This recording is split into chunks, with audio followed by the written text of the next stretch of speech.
here in Newport Beach. I'm going to take a little walk to the Pacific Ocean. It's right out there.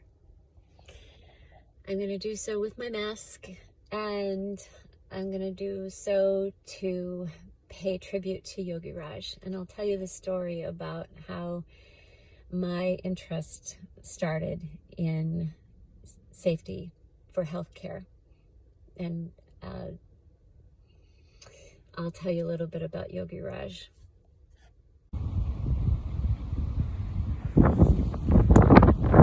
I'm gonna stop by the ocean, stopping by the ocean here, Pacific Ocean. Today's kind of an interesting day. It's April 16th. There's a sailboat out there. A lot of people don't know this about me, but I have a captain's license. I love to sail. I spent many, many, many years sailing in Minnesota waters, the Caribbean. I got my captain's license out of Key West in approximately 2000 and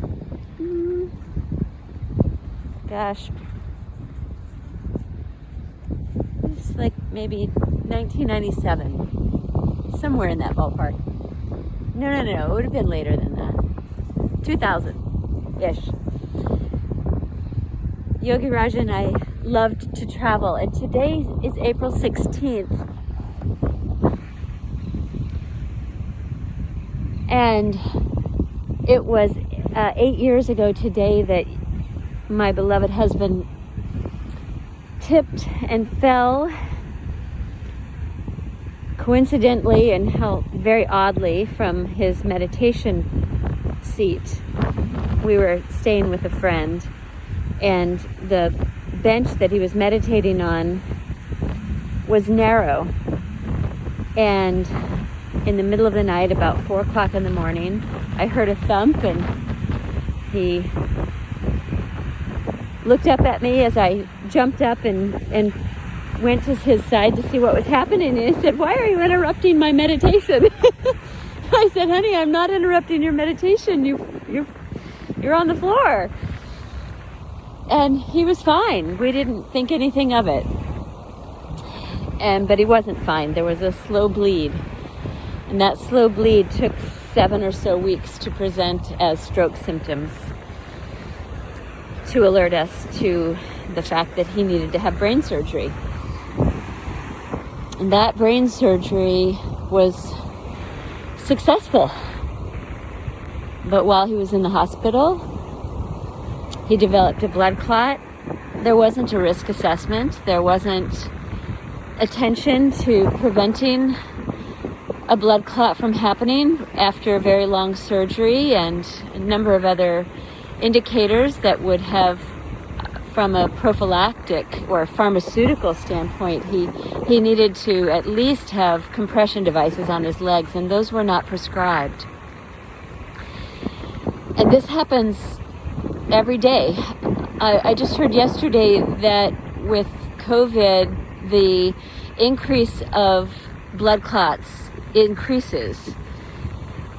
And they're doing some studies on that. In fact, I'll be speaking with Brandon Lau over at Johns Hopkins in the next several days to find out more about what they're learning. But it's an important factor. And there are dozens of those issues that are hospital-associated complications of other healthcare events.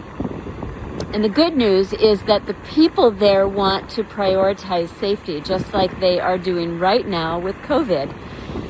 And the even better news is that for years now, there have been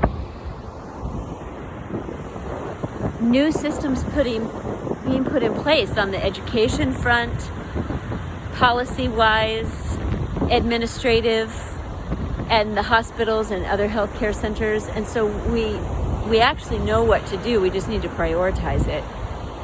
And that's what I'll be bringing attention to over the next several months as I continue to work my way from the West Coast to the East Coast. From Pacific Ocean to Capitol Hill, And I won't just be limiting it to the United States. There are people around the world who are doing great things for safety and healthcare, have been for a very long time. And they are the heroes who are dealing with this particular world crisis right now. But they'll continue long after COVID is done.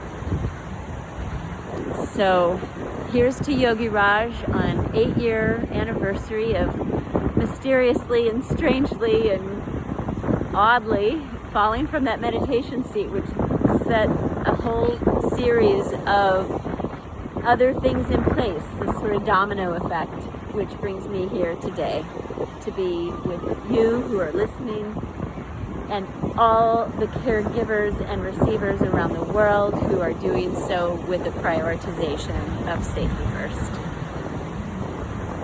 More to come.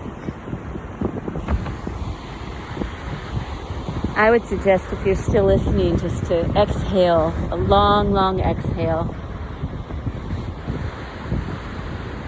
And then an inhale naturally from that exhale. Just to give a deep breath. If we all just took one breath together before we go about whatever engagement or conversation or act of care we are providing or receiving, just one breath together first, and then just that breath unifies us in a moment where we then can focus and pay attention to the event at hand, the care that is needed in each moment. It's so sweet. There's a sailboat out there that just warms my heart.